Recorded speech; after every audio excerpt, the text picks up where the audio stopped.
Pretty good. I want to talk to you about this week about because you always say interesting stuff. Let's wait. Well, actually, I'll start it with you because we don't know how long Conan's going to take here. He's he always gets on phone call. Dorian, like the AAA guys call him randomly and everything. He has to take calls and so. So it's funny. There was a clip that I saw that you had months ago that we brought you on to talk about, and I like the dynamic with you and Conrad because it's like here you are, you're the former executive of WCW, and Conrad's kind of like the voice of the dirt sheet guys. He he'll read Meltzer's stuff back in the day, and you'll discuss things that they said and you said, and it's funny when you like are conversing with them, and you'll say stuff and he gets surprised, he's like really like you'll say things, and one of the things that you talked about months back. And why I brought you on to discuss this is how you talked about you had more confidence in the way the WWE structures their storytelling as opposed to AEW. You remember that conversation you guys had? I don't remember that exact conversation, but I've been having that conversation in one way, shape, or form, either on social media or on my podcast or in interviews like this for about the last 4 years. Right. I've been talking about it more and more over the last year, where it's kind of a consistent theme. But yeah, I mean, I think, look, a well-structured, progressive, compelling. When I say progressive, I mean episodic, but in a compelling way, storyline where the characters evolve through that story. That's magic. Those are those storylines that people will be talking about 5 years from now or 10 years from now. They'll remember those stories. But they're difficult. It requires a different way of thinking. Well, the one thing I notice is that, maybe you notice it too, is that when the WWE tells stories, it's like they get mileage out of all their backstage segments. Like if there's an interview segment, it's not, hey, you got a match tonight, talk some crap about the guy, or you have a match on Friday on Rampage. Talk crap about the guy for 30 seconds, and that's the gist of the angle, But what they do is, like, it's fascinating how in the year 2023 where, work rate is looked at, the dirt sheet guys are, like there's never been more 4-star matches than there are today, supposedly, right? We could argue that. But, like, the work is so great, supposedly. But it's fascinating that a guy that basically did all his work in backstage segments sitting on a couch with Roman Reigns, Sami had in-ring work, and it's been very good. Like, he has serviceable matches, but it's not like when Sami Zayn's wrestling, we're going to see a 5-star match, nor do we care. It's like everything he was doing was progressing the storyline. But if you watch most of this story was progressive, him sitting on a couch having conversations with Roman Reigns and having conversations in the hallway with the Usos. And we're talking about this guy's like, now this character should be in the main event instead of Cody Rhodes at WrestleMania. And I think that, the fans forget how important episodic storytelling is. It's like every good angle in the past, 5-10 years has been episodic storytelling. There hasn't been like a one promo and then there's a match that's been compelling to me. It's like, where do you think AEW can learn lessons that the WWE we see in this type of storytelling? Where do you think the lessons could be learned? Well, let me back up a little bit. I don't think Conrad, going back to your first comments about Conrad, kind of the voice of the dirt sheets, I don't think that's the case at all. We often reference from things that were said at certain points as it relates to a specific show we're talking about, or a pay-per-view we're talking about, or even a period of time that we're talking about. But that's more for context than anything else. And it does provides me an opportunity to go a little bat crazy every once in a while.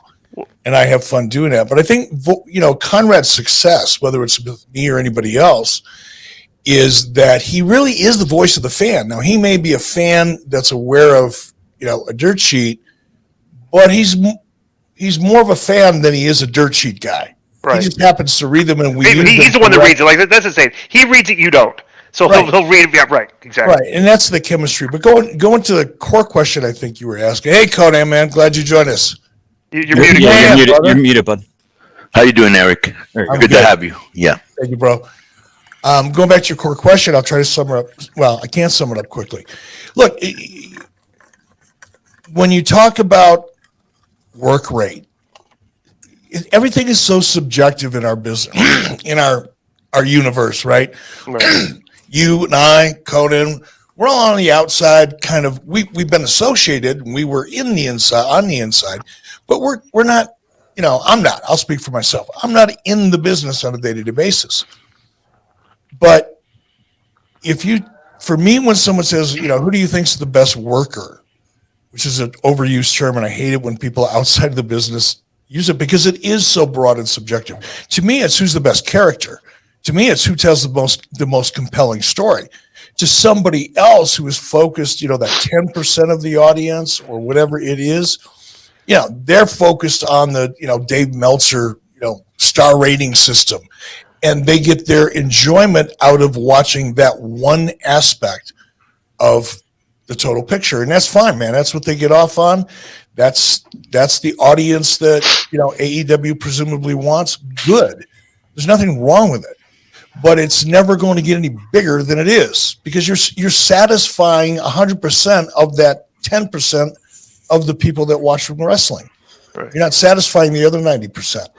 Now you look at the complexity. You talk about Sami, and we may beg to.